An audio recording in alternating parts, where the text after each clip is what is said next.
আমি গোলাম তোমার, হে পরওয়ার, গোলাম করে রেখো আমারে, করো না কবু বিকারি আমায় দুনিয়ার মানুষের দুয়ারে। বলুন, আমি গোলাম তোমার, হে পরওয়ার, গোলাম করে রেখো আমারে, করো না কবু বিকারি আমায় দুনিয়ার মানুষের দুয়ারে, দুনিয়ার মানুষের দুয়ারে। খালিক মালিক তুমি আল্লাহ, তুমি তো আমাদের পালনেওয়ালা। বলুন, আমাদের পালনেওয়ালা কে? খালিক মালিক তুমি আল্লাহ, তুমি তো আমাদের পালনেওয়ালা। দাও তৌফিক কাটাতে জীবন, দাও তৌফিক কাটাতে জীবন, তোমার খুশির তরে, করো না কবু বিকারি আমায় দুনিয়ার মানুষের দুয়ারে, দুনিয়ার মানুষের দুয়ারে। আমি গোলাম তোমার, হে পরওয়ার, গোলাম করে রেখো আমারে, করো না কবু বিকারি আমায় দুনিয়ার মানুষের দুয়ারে, দুনিয়ার মানুষের দুয়ারে। তোমার হাতে আমার রিজিক, চাই গো তোমার করুণা বিক, তোমার হাতে আমার রিজিক, চাই গো তোমার করুণা বিক। নেই প্রয়োজন এত বেশি দন, নেই প্রয়োজন এত বেশি দন, যত পেলে ভুলে যাই তোমারে, করো না কবু বিকারি আমায় দুনিয়ার মানুষের দুয়ারে, দুনিয়ার মানুষের দুয়ারে। আমি গোলাম তোমার, হে পরওয়ার, গোলাম করে রেখো আমারে, করো না কবু বিকারি আমায় দুনিয়ার মানুষের দুয়ারে, দুনিয়ার মানুষের দুয়ারে। বলি মারহাবা। পৃথিবী আমার আসল ঠিকানা নয়, ঠিক কিনা বলেন? পৃথিবী আমার আসল ঠিকানা নয়, মরণ একদিন মুছে দেবে সকল রঙিন পরিচয়। পৃথিবী আমার আসল ঠিকানা নয়, মিছেই মানুষের বন্ধন, মিছে মায়া স্নেহ প্রীতি কন্দন, মিছেই মানুষের বন্ধন, মিছে মায়া স্নেহ মিছে এই জীবনের রং ধনু সাত রং, মিছে এই জীবনের রং ধনু সাত রং, মিছে এই দুদিনের অভিনয়। পৃথিবী আমার আসল ঠিকানা নয়, মরণ একদিন মুছে দেবে সকল রঙিন পরিচয়। পৃথিবী আমার আসল ঠিকানা নয়, মিছে ক্ষমতার দ্বন্দ্ব, মিছে গান কবিতার ছন্দ, মিছে ক্ষমতার দ্বন্দ্ব, মিছে গান কবিতার ছন্দ, মিছে অভিনয় নাটকের মঞ্চ, মিছে এই জয়ার পরাজয়। পৃথিবী আমার আসল ঠিকানা নয়, মরণ একদিন মুছে দেবে সকল রঙিন পরিচয়। পৃথিবী আমার আসল ঠিকানা নয়। ঠিক কিনা বলেন? আল্লাহ পাক রব্বুল আলামিন পবিত্র কুরআনুল কারীমের মধ্যে আয়াত নাযিল করে দিয়ে আল্লাহ পাক রব্বুল আলামিন জানিয়ে দিলেন, ওয়া ক্বাদা রাব্বুকা আল্লা তা'বুদু ইল্লা ইয়্যাহ। ও আমার বান্দারা, দুনিয়ার জমিনে আমি একমাত্র আল্লাহ হচ্ছি তোমাদের কাছ থেকে ইবাদত পানেওয়ালা। ইবাদতের মালিক আর কেউ নয়। বলেন, ইবাদতের মালিক কে? আল্লাহ ছাড়া অন্য কারো ইবাদত করা যাবে না। কিন্তু জগতের মধ্যে আমরা দেখি মানুষ বিভিন্ন সময় বিভিন্ন জিনিসের ইবাদত করে। বলবেন, হুজুর এটা আবার কিভাবে? হ্যাঁ, এটাই সত্য। কিভাবে? আল্লাহ পাক রব্বুল আলামিন দুনিয়ার জমিনে সমস্ত মানুষ সৃষ্টি করেছেন। সব ধর্মের মানুষের কথা বলছি আমি, শুধু মুসলিমদের কথা বলছি না। আল্লাহ পাক রব্বুল আলামিন যত মানুষ সৃষ্টি করেছেন দুনিয়ার জমিনে, যত মানুষ সৃষ্টি করেছেন, সবাইকে আল্লাহ পাক রব্বুল আলামিন উদ্দেশ্য করে বলছেন, তোমরা আমি আল্লাহ ছাড়া অন্য কারো ইবাদত করো না। কিন্তু আমাদের অন্যান্য ধর্মের ভাইয়েরা অনেক সময় দেখা যায় মূর্তির ইবাদত করে, অন্যান্য ভাইয়েরা দেখা যায় সূর্যের ইবাদত করে, অন্যান্য ধর্মের ভাইয়েরা দেখা যায় গাছের ইবাদত করে, আগুনের ইবাদত করে, পানির ইবাদত করে। কথা বলেন ঠিক কিনা? এই সমস্ত ভাইয়েরা যারা ইবাদত করে তারা শিরিক করতেছে। আল্লাহ পাক রব্বুল আলামিনের একজন, তিনার কোনো শরীক নাই। সেই আল্লাহ পাক রব্বুল আলামিনের ইবাদত ব্যতীত অন্য কারো ইবাদত করলে ইবাদত গ্রহণযোগ্য হবে না। ঠিক কিনা বলেন? আল্লাহ পাক রব্বুল আলামিনের জন্য বলছেন, وَقَضَى رَبُّكَ أَلَّا تَعْبُدُوا إِلَّا إِيَّاهُ। ইবাদত করতে হবে একমাত্র আল্লাহর। আল্লাহর ইবাদত ব্যতীত অন্য কারো ইবাদত করা চলবে না। পরবর্তী অংশের মধ্যে আল্লাহ পাক রব্বুল আলামিন ওনার ইবাদতের পরে যাদের হক বেশি আল্লাহ পাক রব্বুল আলামিন জানিয়ে দিলেন, ওয়াবিল ওয়ালিদাইনি ইহসানা। বলি সুবহানাল্লাহ।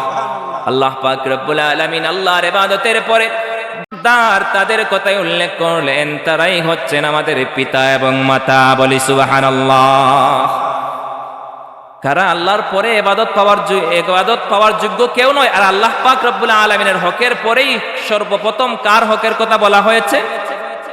মা এবং বাবা। মা এবং আল্লাহ পাক রব্বুল আলামিন এখানে বলছেন, ওয়াবিল ওয়ালিদাইনি ইহসানা। তোমরা মাতা এবং পিতার সাথে সৎ ব্যবহার করো, ভালো ব্যবহার করো। বলি সুবহানাল্লাহ। সম্মানিত হাজিরিন, এই মাতা এবং পিতা আমরা যারা দুনিয়ার জমিনে আমরা পেয়েছি, আল্লাহ পাক রব্বুল আলামিন তাদের মাধ্যমেই তো আমাদেরকে দুনিয়ার জমিনে দিয়েছেন। ঠিক কিনা বলেন? এই মাতা এবং পিতার মাধ্যমে জমিনে আমরা এসেছি, এজন্য আল্লাহ পাক রব্বুল আলামিন তাদের হকটা বাড়িয়ে দিয়েছেন। বলি সুবহানাল্লাহ। সম্মানিত হাজিরিন, আল্লাহ পাক রব্বুল আলামিন এই আয়াতের মধ্যে জানিয়ে দিলেন, ওয়াবিল ওয়ালিদাইনি ইহসানা। তোমরা মাতা এবং পিতার সাথে ভালো ব্যবহার করো, সৎ ব্যবহার করো। কেন আল্লাহ পাক রব্বুল আলামিন এখানে বললেন? কারণ হচ্ছে আল্লাহ পাক রব্বুল আলামিন উনার ইবাদতের পরে সর্বপ্রথম যাদের হকের কথা আল্লাহ পাক রব্বুল আলামিন তুলে ধরেছেন, তারা হচ্ছেন আল্লাহ পাক রব্বুল আলামিনের কাছে সন্তানের জন্য তার পিতা এবং মাতা। বলি সুবহানাল্লাহ। আল্লাহ পাক রব্বুল আলামিন কুরআনুল কারীমের এই আয়াতের মধ্যে পরবর্তী অংশের মধ্যে জানিয়ে দিলেন, ইম্মা ইয়াবলুগান্না ইনদাকাল কিবারা আহাদুহুমা আও কিলাহুমা ফালা তাকুল লাহুমা উফফিন ওয়ালা তানহারহুমা وقل لهما قولا كريما। আল্লাহ পাক রব্বুল আলামিন বলেন, তারা যদি তোমাদের কাছে তোমাদের হায়াতি জিন্দেগিতে যদি তোমরা তাদেরকে বার্ধক্য পেয়ে যাও, তোমরা যদি তোমাদের হায়াতি জিন্দেগিতে এমন অবস্থায় তোমাদের মাতা এবং পিতাকে পেয়ে যাও যে তারা বৃদ্ধ হয়ে গিয়েছেন, এমন অবস্থায় যদি তারা পৌঁছে যায়, তোমরা যদি তা পেয়ে যাও, তাহলে তাদের আচার ব্যবহারে তোমাদের কাছ থেকে যেন উফ শব্দটাও না আসে। বলি সুবহানাল্লাহ। মানুষ বৃদ্ধ হয়ে যাওয়ার পরে দেখবেন তাদের মনটা একেবারে ছোট্ট বাচ্চাদের মতো হয়ে যায়, হয় না? তখন দেখবেন আমাদের অনেক ভাই বন্ধুগণ আছেন যাদের মা বাবা বৃদ্ধ হয়ে গিয়েছেন, যারা একেবারে মুরব্বী হয়ে গিয়েছেন, তাদের আচার ব্যবহার আর একজন যুবক মানুষের আচার ব্যবহার কিন্তু সমান নয়। কেন সমান নয়? যে এই যে বলেছি আগে, তাদের বয়স হওয়ার পরে তাদের মন মানসিকতা একেবারে ছোট্ট বাচ্চাদের মতো হয়ে যায়।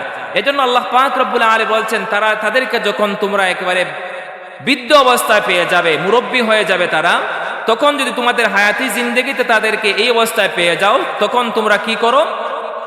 তাদেরকে এমন আচার ব্যবহার তাদের সাথে করো না যে তারা কষ্ট পেয়ে তোমার কাছ থেকে যেন উফ শব্দটাও বলেন। বলি সুবহানাল্লাহ। সম্মানিত হাজিরিন, আল্লাহ পাক রব্বুল আলামিন আয়াতের মধ্যে বলেন, তারা যেন উফ শব্দ না বলে, এমনকি তোমরাও যাতে উফ শব্দটাও বলো না, এমনকি তাদের সাথে দমক সুরে কথা বলো না, নম্রভাবে তাদের সাথে কথা বলো, যেই কথা বলার কারণে তোমার মা এবং বাবা তোমার প্রতি খুশি হয়ে যান। সম্মানিত হাজিরিন, একটু গভীরভাবে লক্ষ্য করুন, আমাদের সমাজের মধ্যে আমরা অনেক মানুষ মা হারিয়ে ফেলেছি, বাবা হারিয়ে ফেলেছি, মা বাবা চলে গিয়েছেন অন্ধকার কবরে, এতিম হয়ে গিয়েছি।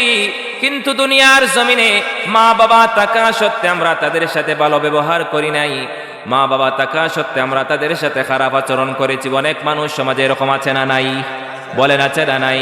অনেক মানুষ পাওয়া যাবে এরকম, মা বাবার সাথে সন্তান খারাপ আচরণ করেছে, কিন্তু যখন সে নিজে সন্তান পেয়েছে, নিজে যখন বাবা হয়েছে, নিজে যখন মা হয়েছে, তখন মা বাবা হারানোর পরে সন্তান পেয়েছে নিজে, তখন মা বাবার কদর তখন বুঝতে পারে।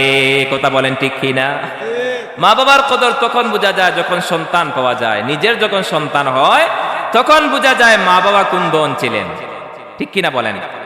সম্মানিত হাজিরিন, এজন্য আল্লাহ পাক রব্বুল আলামিন বলছেন, তোমরা মা বাবার সাথে দমক সুরে কথা বলো না, তাদের সাথে তোমরা দয়ার সয়ে নম্রভাবে তোমরা কথা বলো, আর তাদের জন্য রবের দরবারে তোমরা ফরিয়াদ করো, দোয়া করো। আল্লাহ পাক রব্বুল আলামিনের কাছে তোমরা সব সময় দোয়া করো, রব্বিরহামহুমা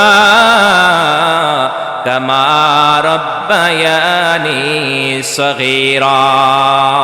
কি দোয়া হবে? আবার জুড়ে পড়ে, রব্বিরহামহুমা কামা রব্বায়ানি সগীরা।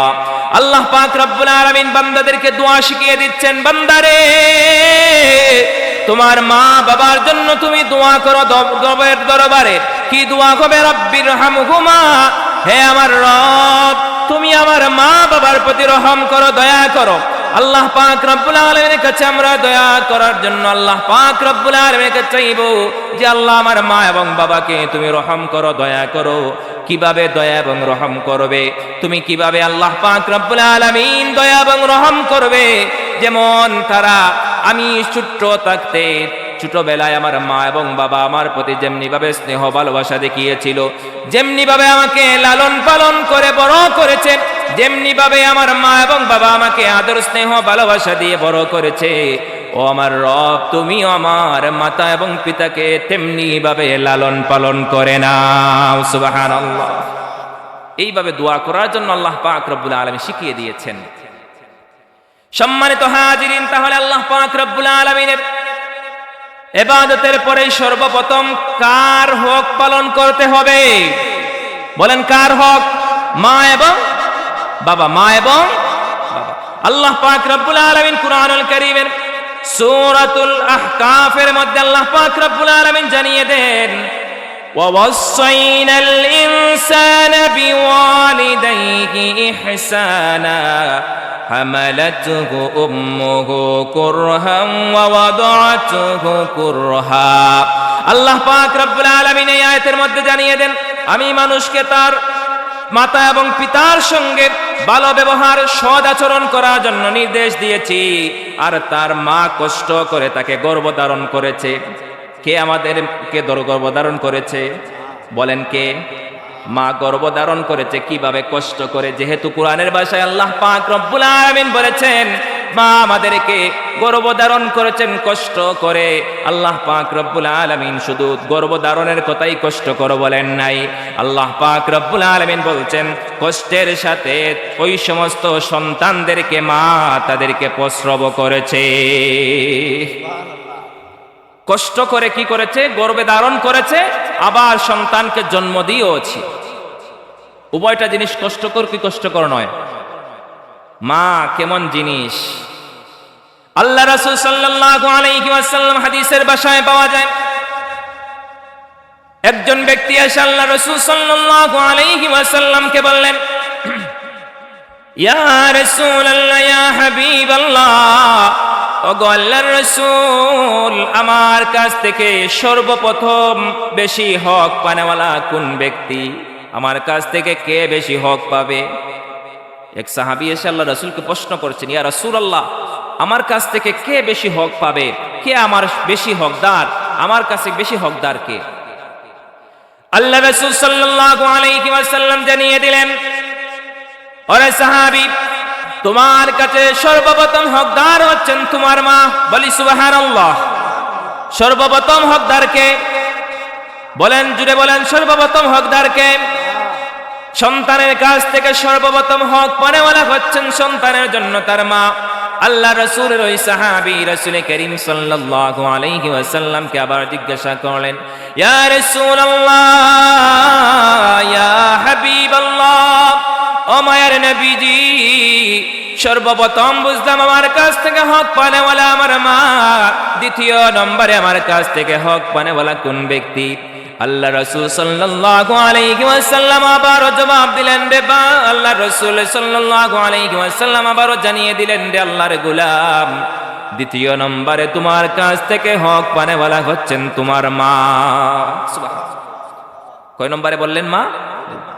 তৃতীয় নম্বরে ওই সাহাবী আবার বললেন, ইয়া রাসূলুল্লাহ, ইয়া হাবিবাল্লাহ, আল্লাহর রাসূল, প্রথম নম্বরে বুঝলাম মা, দ্বিতীয় নম্বরে বুঝলাম মা, তৃতীয় নম্বরে আমার কাছ থেকে বেশি হক পানেওয়ালা কে?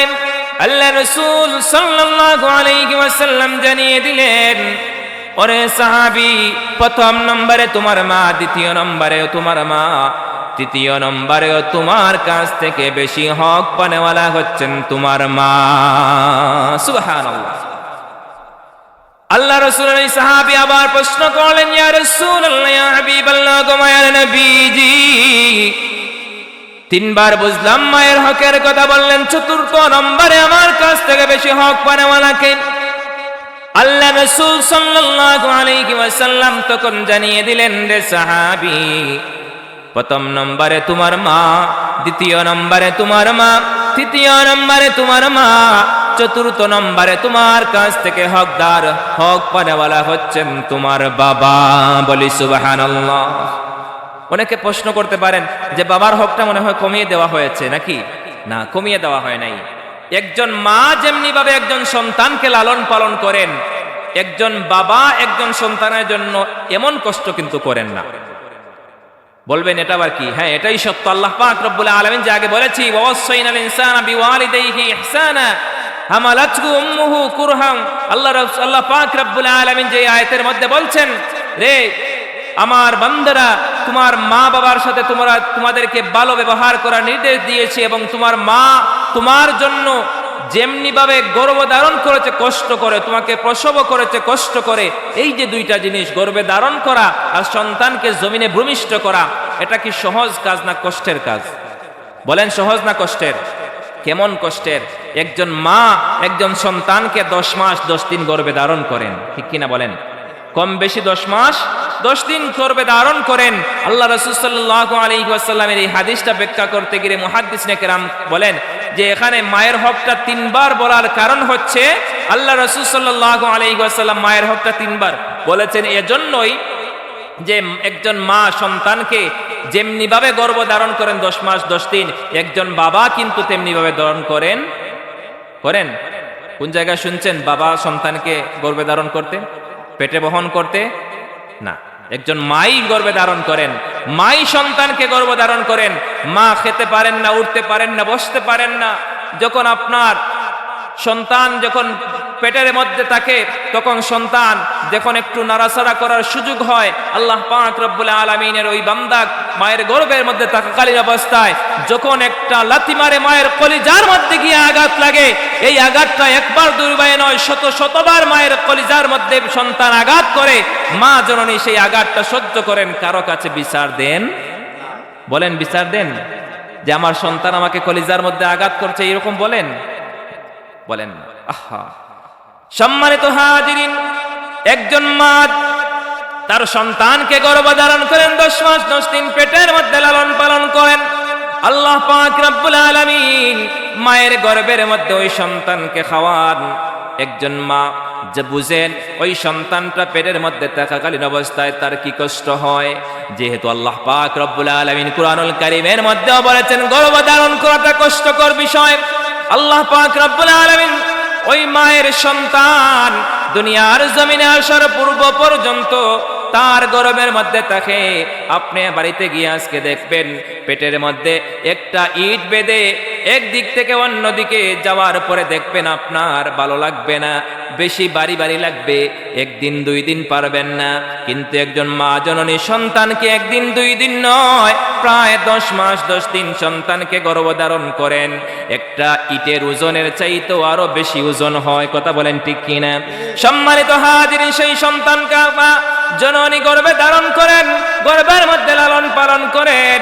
মুহাদ্দিসিনে কেরামের জন্যই বলেন একজন মায়ের হকটা আল্লাহ পাক রব্বুল আলামিন 3 বার বলেছেন। প্রথম নম্বর বলার কারণ হচ্ছে মা জননী সন্তানকে গর্ভের মধ্যে ধারণ করেন।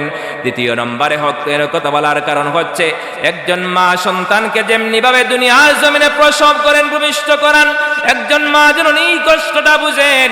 একজন মা দুনিয়ার জমিনে সন্তানকে ভূমিষ্ঠ করার সময় এমন হয়ে যায় অনেক মায়ের ইন্তেকালও হয়ে যায়, কথা বলেন ঠিক কিনা? একজন মা জননী যখন সন্তান ভূমিষ্ঠের সময় হয়ে যায় তখন তার স্বামীর কাছ থেকে, তার শাশুড়ির কাছ থেকে, শ্বশুরের কাছ থেকে, ভাই বন্ধু মা বাবার কাছ থেকে বিদায় নিয়ে নেয়। কি বলে বিদায় নেয়? যে আমি বিদায় নিয়ে নিলাম, জানি না কোন অবস্থা হবে, সন্তান ভূমিষ্ঠ হওয়ার সময় হতে পারে আমার জীবনটাও চলে যেতে পারে। আমি চাই আমার জীবন দিয়ে দিয়েও আমার সন্তানটা যাতে দুনিয়ার জমিনের এই আলো বাতাস দেখুক। মা জননীরা চান কি চান না? সম্মানিত হাজিরিন, এই যে মা জননী অনেক কষ্ট করেন, আল্লাহ রাসূল সাল্লাল্লাহু আলাইহি ওয়াসাল্লাম যেহেতু বলেছেন প্রসব করাটাও কষ্টকর বিষয়, সায়েন্স থেকে পাওয়া যায় একজন মা সন্তানকে যখন প্রসব করেন তখন বলা হয়েছে শরীরের সমস্ত হাড্ডিগুলা যদি একত্রিত করে ভেঙে দেওয়া হয়, একজন মানুষের যেই পরিমাণ কষ্ট হবে, একজন মা জননী তার সন্তানকে জমিনের মধ্যে ভূমিষ্ঠ করার সময় ঠিক তদ্রূপ তার কষ্ট হয়। বলি আল্লাহু আকবার।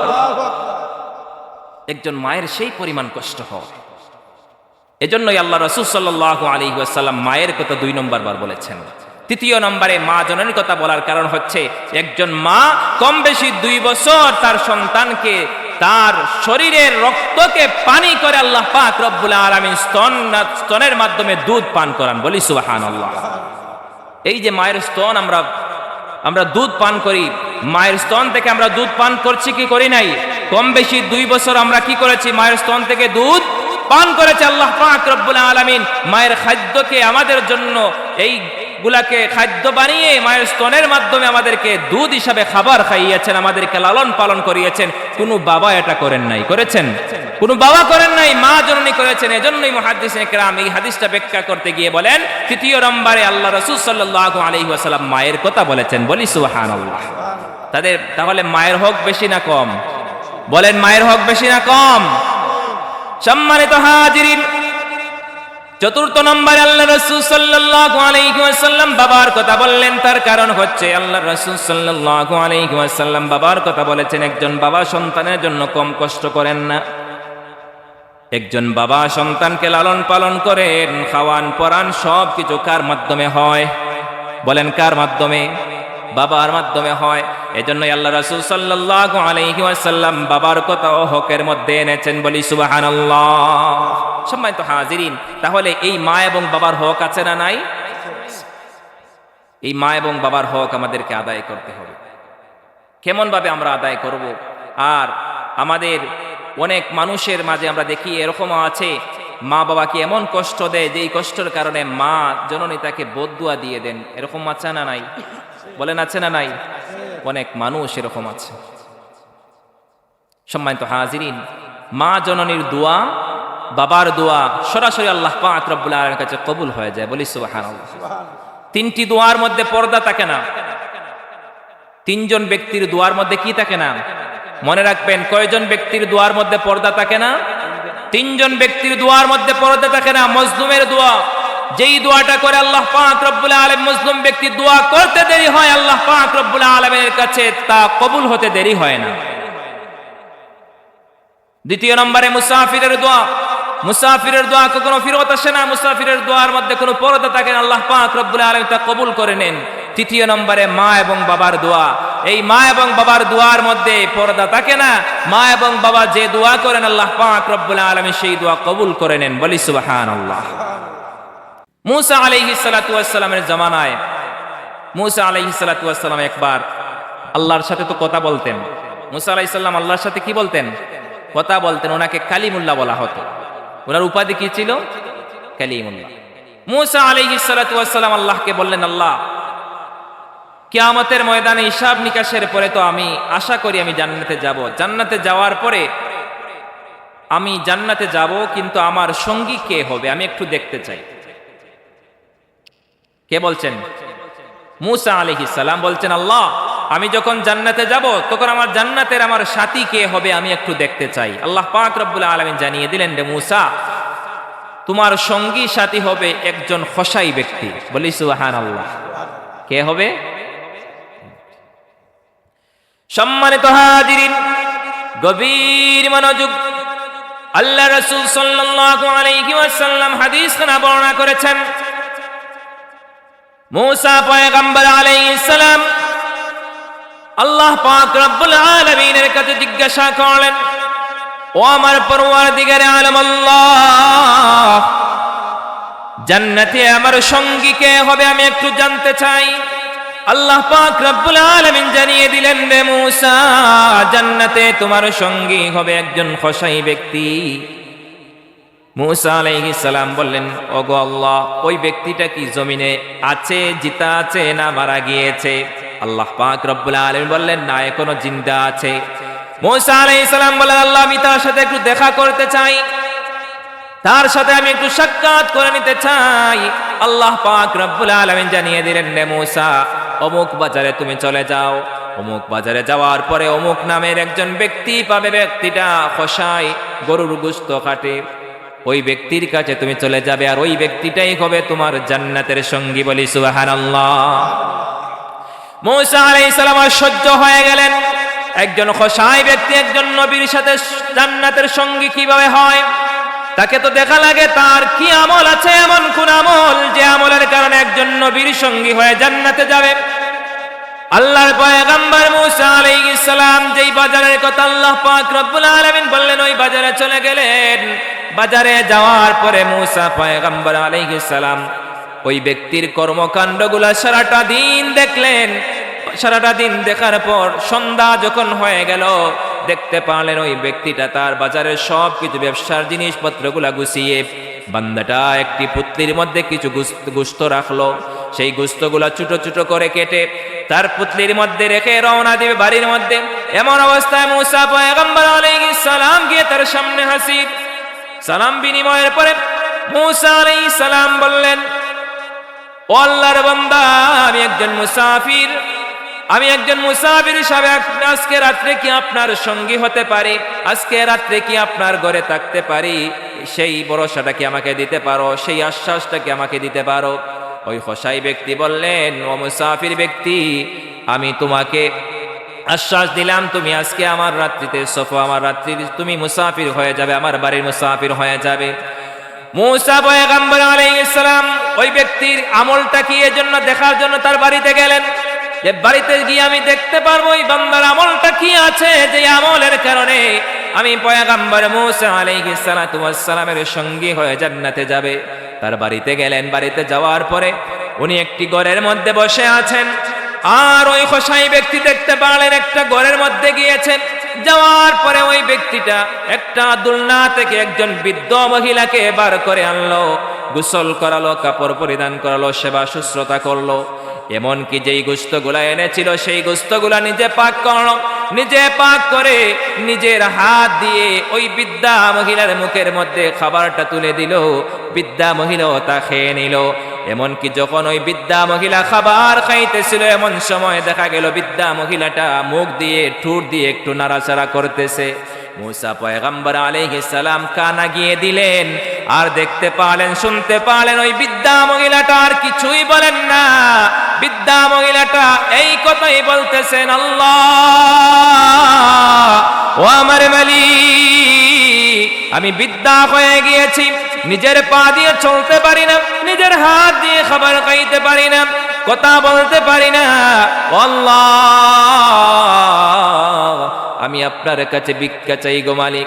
আমার সন্তান আমার জন্য সারাটা দিন ব্যবসা বাণিজ্য করে বাড়িতে এসে আমার জন্য যে কষ্টটা করে, নিজের হাত দিয়ে আমাকে খাওয়ায়, নিজের হাত দিয়ে গোসল করে কাপড় পরিধান করায়।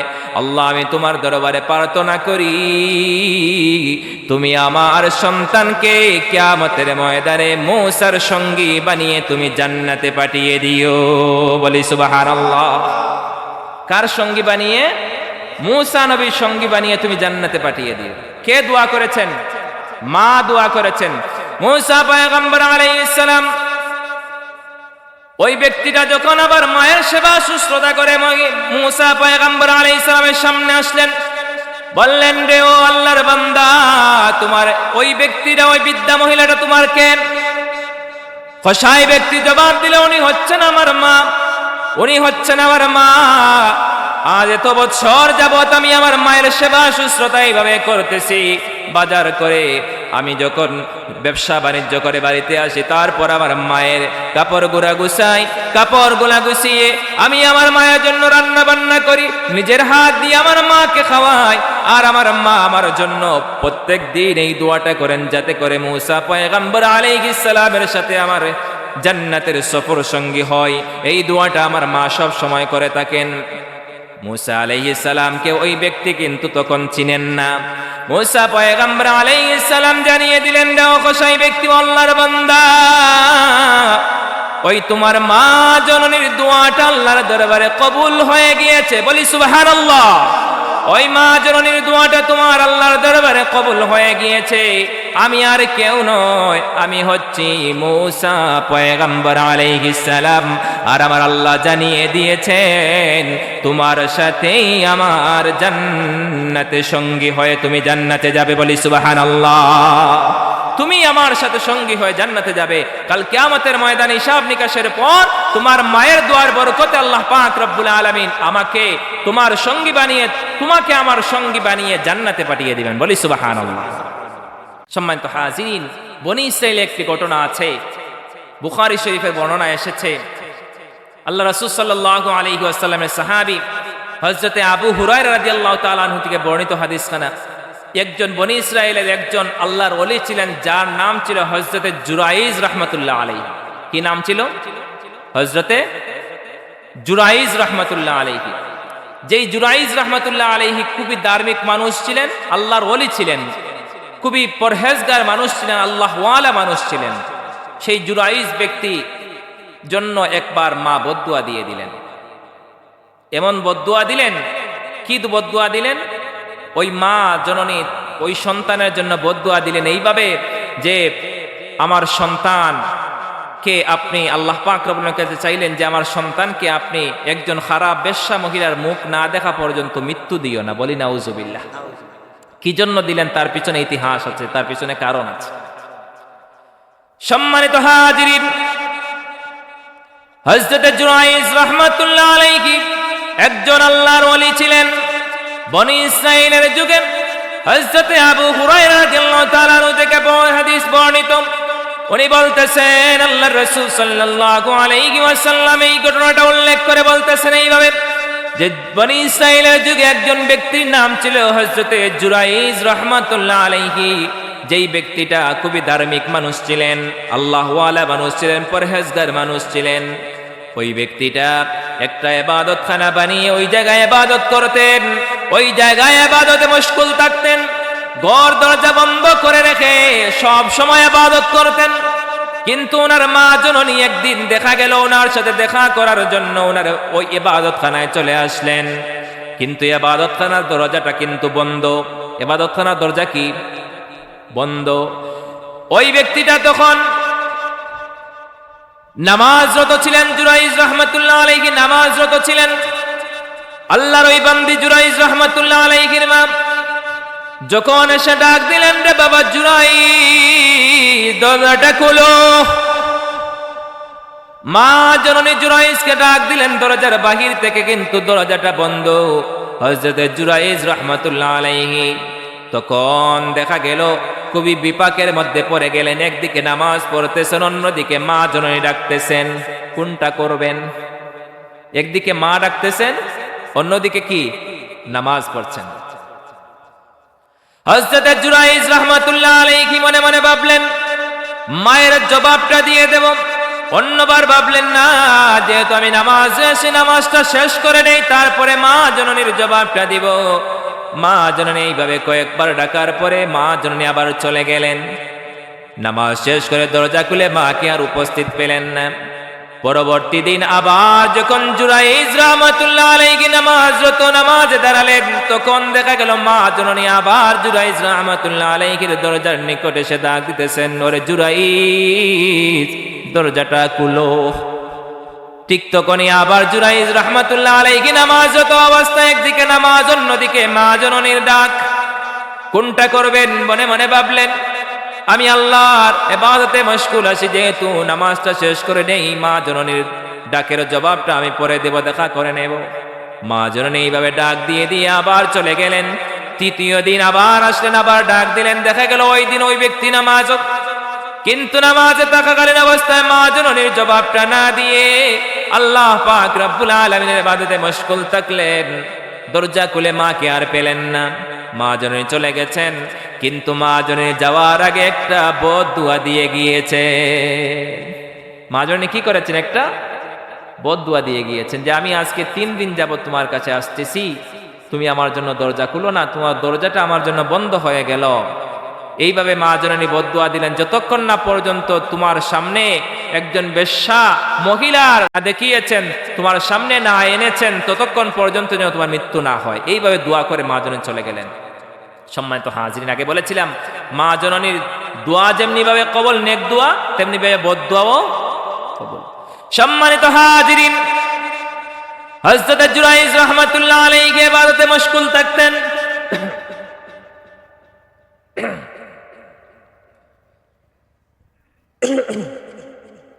দুরূদ শরীফ পড়েন, সাল্লাল্লাহু আলা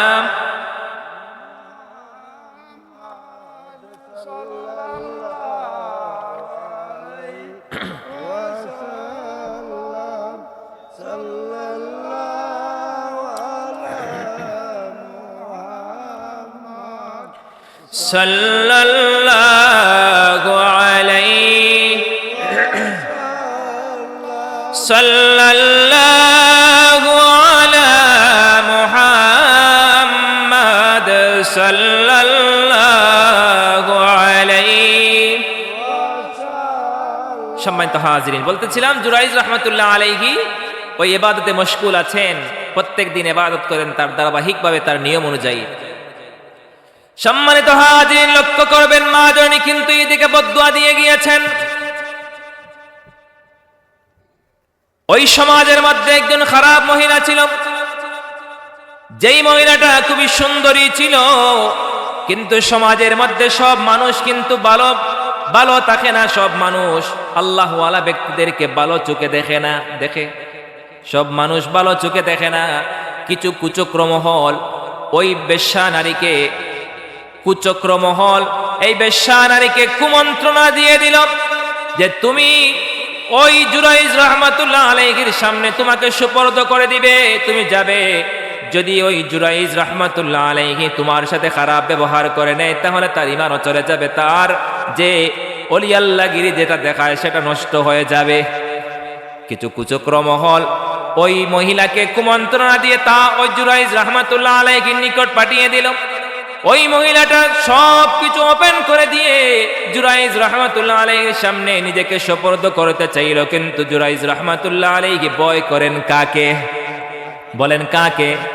আল্লাহকে ভয় করেন বিদায় বিভিন্ন খারাপ কাজে লিপ্ত হলেন না, অবৈধ কাজে লিপ্ত হলেন না, সুন্দরী সুশ্রী মহিলার সামনে খারাপ কাজ করলেন না। আল্লাহ পাক রব্বুল আলামিনের বান্দা জুরাইজ রাহমাতুল্লাহ আলাইহি নিজেকে বাঁচিয়ে রাখলেন। কিন্তু ওই মহিলাটা জুরাইজ রাহমাতুল্লাহ আলাইহির ঘর থেকে ফিরে আসার সময় একজন রাখাল মানুষ ওই জুরাইজ রাহমাতুল্লাহ আলাইহির আশ্রয়স্থলে একটি কামরার মধ্যে থাকতো। একটাকে রাখাল ছেলেকে রাখাল ছেলে হযরত জুরাইজ রাহমাতুল্লাহ আলাইহির ঘরের পাশে একজন রাখাল ছেলে বসবাস করত। ওই মহিলাটা জুরাইজ রাহমাতুল্লাহ আলাইহির ঘর থেকে যখন ফিরে আসবে, যখন রাখালকে দেখলো, রাখালের সামনে নিজেকে সুপর্দ করে দিল। রাখাল ব্যক্তি তো আর আল্লাহ চেনে না, কোনো কিছু চেনে না, বুঝে না। রাখাল ব্যক্তিটার সাথে সাথে ওই মহিলার সাথে অবৈধ কাজে লিপ্ত হয়ে গেল। ওই মহিলার গর্ভের মধ্যে সন্তান চলে আসলো। সন্তান চলে আসার পর কম বেশ 10 মাস 10 দিন যখন সময় গেল, সন্তান দুনিয়ার জমিনে ভূমিষ্ঠ হলো। কিন্তু মানুষরা জানতে পারলো ওই মহিলার ঘরে সন্তান জন্ম নিয়েছে, কিন্তু ওই মহিলাটা তো বিয়ে হয় নাই।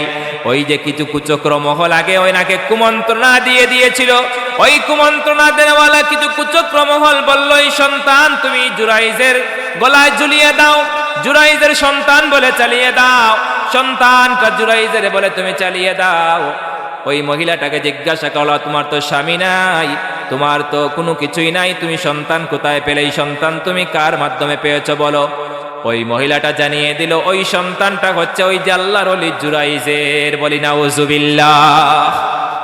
কার বলল? ওই জুরাইজ রাহমাতুল্লাহ আলাইহির কথা বলে দিল। সম্মানিত হাজিরিন, ঘটনা লম্বা সংক্ষিপ্ত করে বলছি।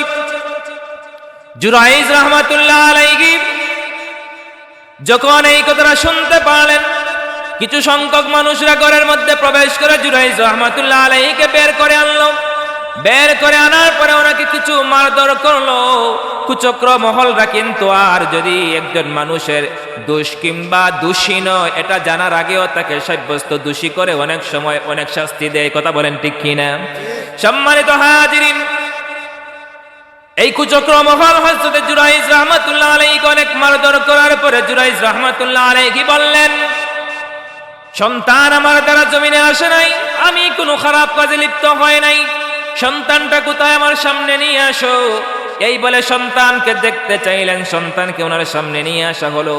এইদিকে জুরাইজ রাহমাতুল্লাহ আলাইহি 2 রাকাত নফল নামাজ পড়ে চলে আসলেন।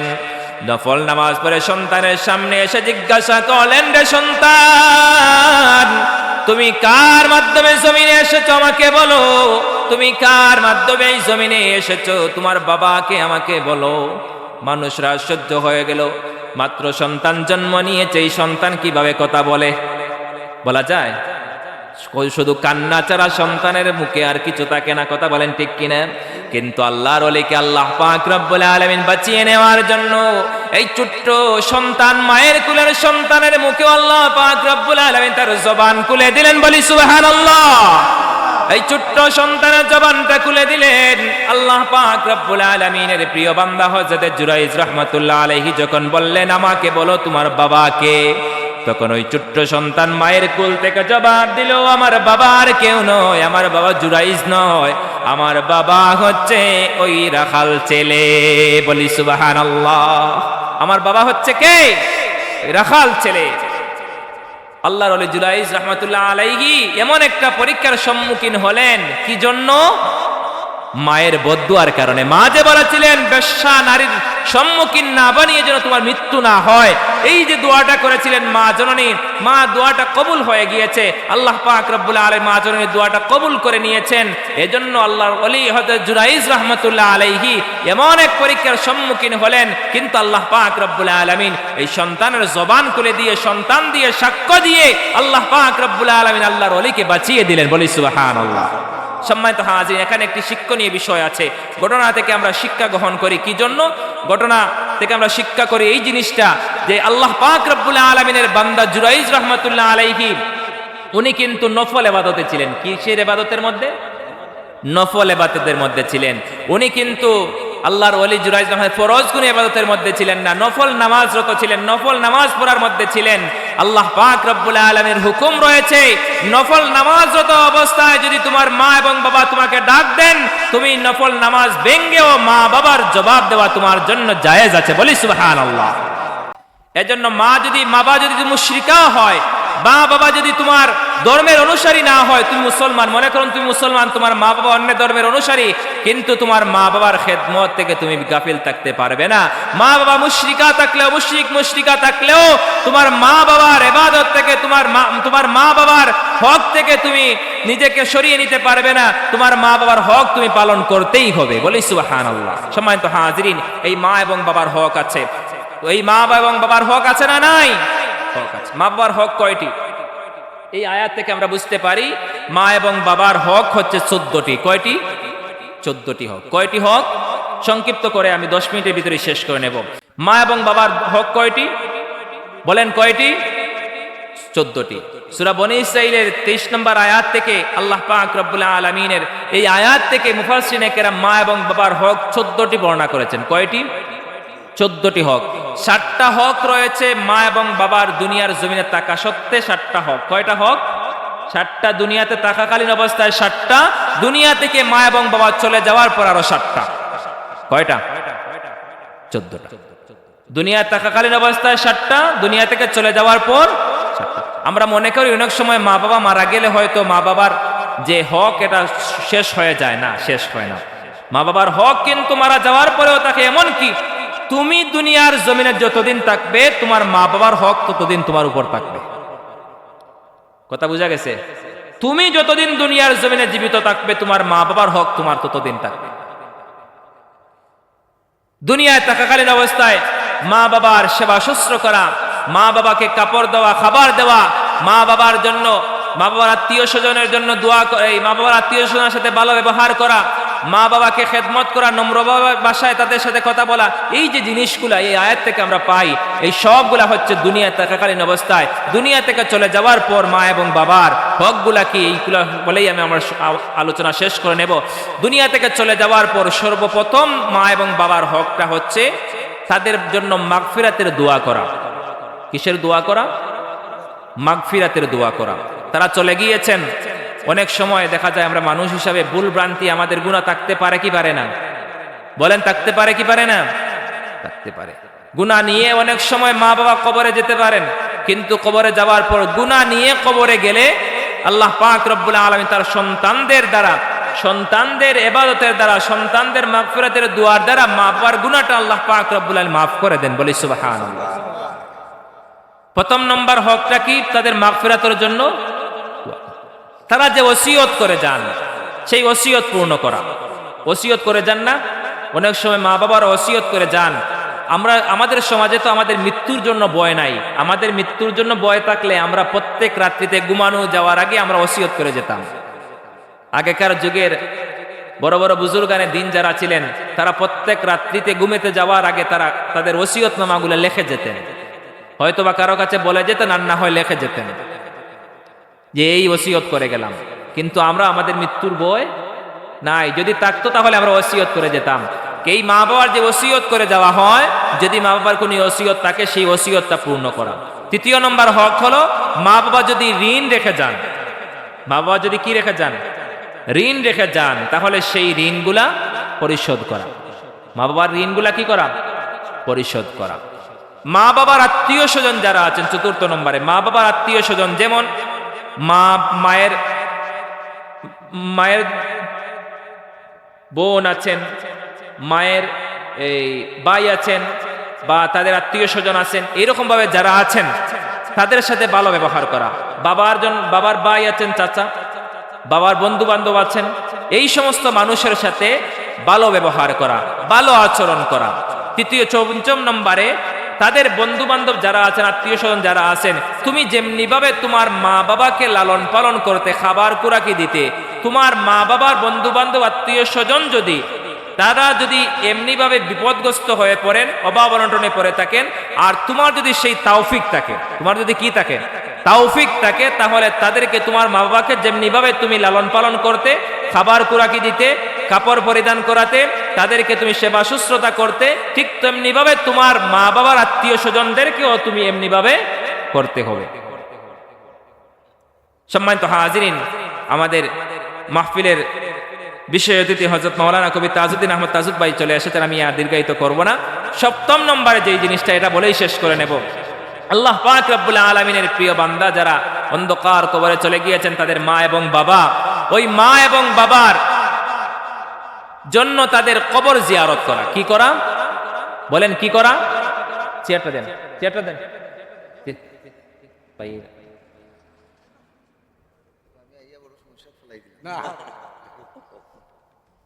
তাদের কবর জিয়ারত করা। কি করা? কবর জিয়ারত করা। কবর জিয়ারত করা লাগবে। আমাদের সমাজে কবর জিয়ারত আছে না নাই? বলেন, আমাদের এলাকায় কবর জিয়ারত আছে না নাই? অন্য বিভিন্ন জায়গায় দেখা যায় কবর জিয়ারত নামক এই শব্দটা উঠে গিয়েছে। কবর জিয়ারত করতে গেলে অনেকে কবর পূজার সাথে সম্বোধন করে, বলি না নাউজুবিল্লাহ। বলেন, আমাদের সমাজে কবর জিয়ারত আমরা করি না, কবর পূজা করি? বলেন, কবর পূজা করি না, কবর জিয়ারত করি? কবর জিয়ারত করার দরকার আছে না নাই? মা বাবা যারা কবরে চলে গিয়েছেন তাদের জন্য সপ্তম নম্বর যে হক রয়েছে, এই সমস্ত মানুষের জন্য সপ্তম নম্বর হক হলো তাদের কবর জিয়ারত করা, তাদের জন্য সওয়াব রেসানি করা। এই যে আজকের এই মাহফিল হচ্ছে, এই মাহফিলটা হচ্ছে সওয়াব রেসানির মাহফিল, ইসালে সওয়াবের মাহফিল। আমাদের এখানে অনেকের মা নাই, বাবা নাই, আত্মীয় স্বজন অন্ধকার কবরে চলে গিয়েছেন। এই সমস্ত মানুষের জন্য আজকে সওয়াব রেসানি হবে কি হবে না? এটাই হচ্ছে মা বাবা যারা চলে গিয়েছেন তাদের চলে যাওয়ার পরে, ইন্তেকালের পরে সপ্তম নম্বর হকের মধ্যে এই হকটা কবর জিয়ারত করা। সংক্ষিপ্ত করে একটু ঘটনা বলেই শেষ করে নিচ্ছি। আল্লাহর বান্দা একজন বান্দি, খুবই খারাপ প্রকৃতির একজন বান্দি ছিলেন। তার বাবা একদিন একজন বুজুর্গ মানুষ স্বপ্ন যুগে দেখলেন একজন মানুষ কবরের মধ্যে খুবই আযাবরত অবস্থায় আছেন। কবরের মধ্যে কি আছেন? আযাবে আছেন। ওই বুজুর্গ মানুষের সাথে স্বপ্ন যুগে সাক্ষাৎ হলো। জিজ্ঞাসা করলেন, ভাই আপনি কবরের মধ্যে কোন অবস্থায় আছেন? আল্লাহ আপনার সাথে কি আচরণ করতেছেন? ওই মানুষটা জবাব দিল যে আমি জমিনের মধ্যে কোনো সন্তান রেখে আসি নাই, একটা মেয়ে রেখে এসেছিলাম। ওই মেয়েটাও ভালো নয়, খারাপ পথে পরিচালনা করে, জীবনটাকে খারাপ পথে ধাবিত করে নিয়েছে, খারাপ পথে চলে গিয়েছে।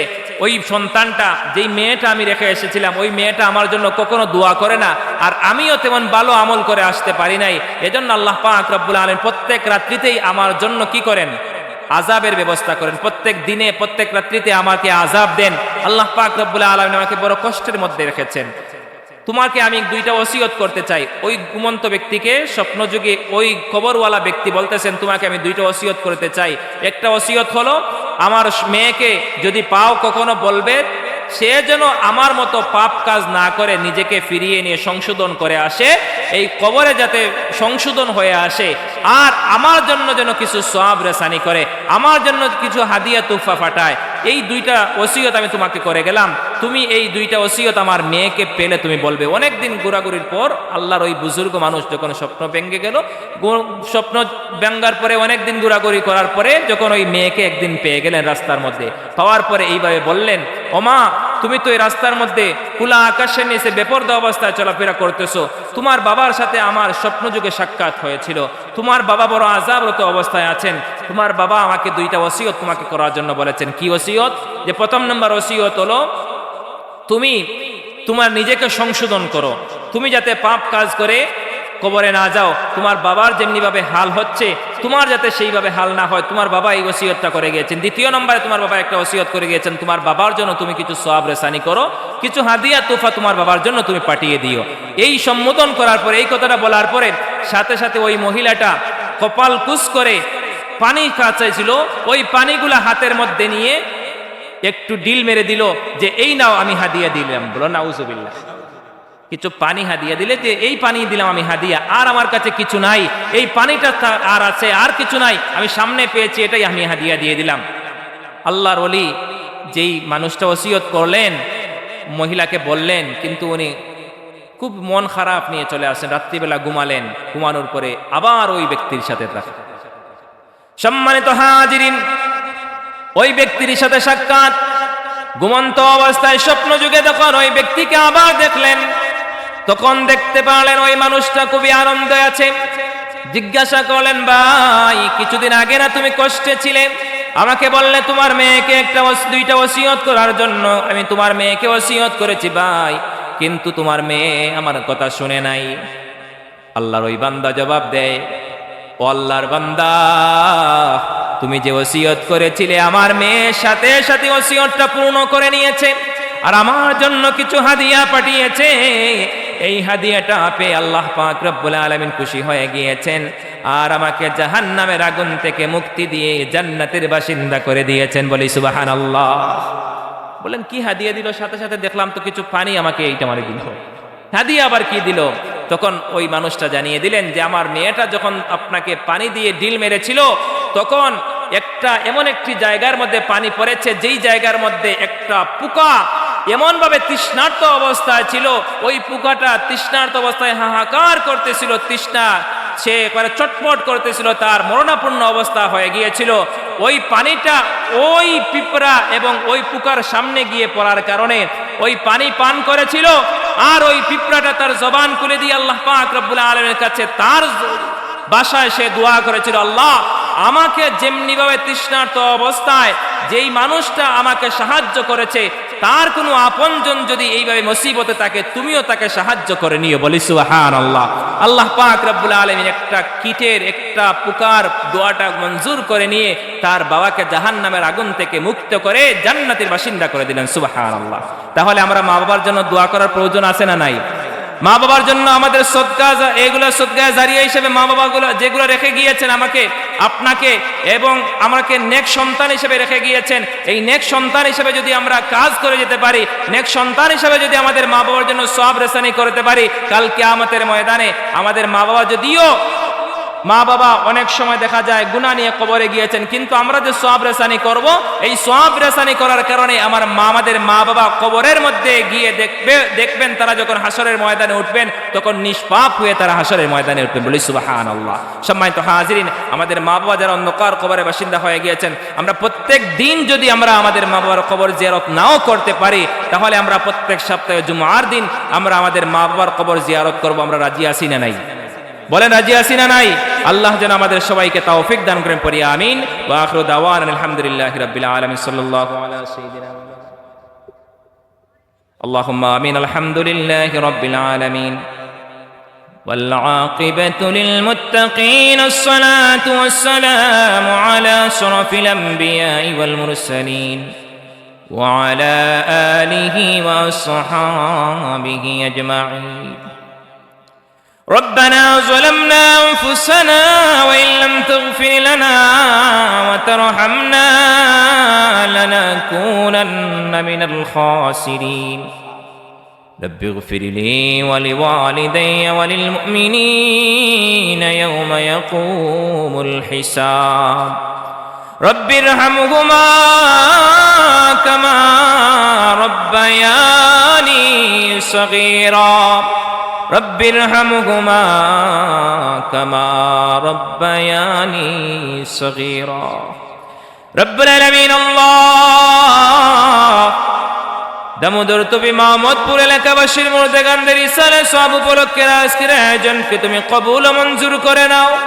রব্বুল আলামিন আয়োজনের সওয়াবটুকু শুরু থেকে শেষ পর্যন্ত আল্লাহ প্রত্যেক মুর্দেগানদের কবরে কবরে নিয়ে হাদিয়া পৌঁছায়া দাও রব্বুল আলামিন। আল্লাহ মেহেরবানি করে আমাদের জীবনের গুনাহ মাফ করে দাও আল্লাহ, আমাদের মা বাবার জীবনের গুনাহ মাফ করে দাও আল্লাহ, আমাদের দাদা দাদি নানা নানির জীবনের গুনাহগুলো মাফ করে দাও রব্বুল আলামিন। কবরবাসী মা বাবার কবরগুলোকে জান্নাতের বাগান বানিয়ে দাও, কবরবাসী মা বাবার কবরকে আল্লাহ তুমি গনি করে রহমত ফরমাও, তাদের কবরের জিন্দেগিকে শান্তির জিন্দেগি বানায়া দাও আল্লাহ।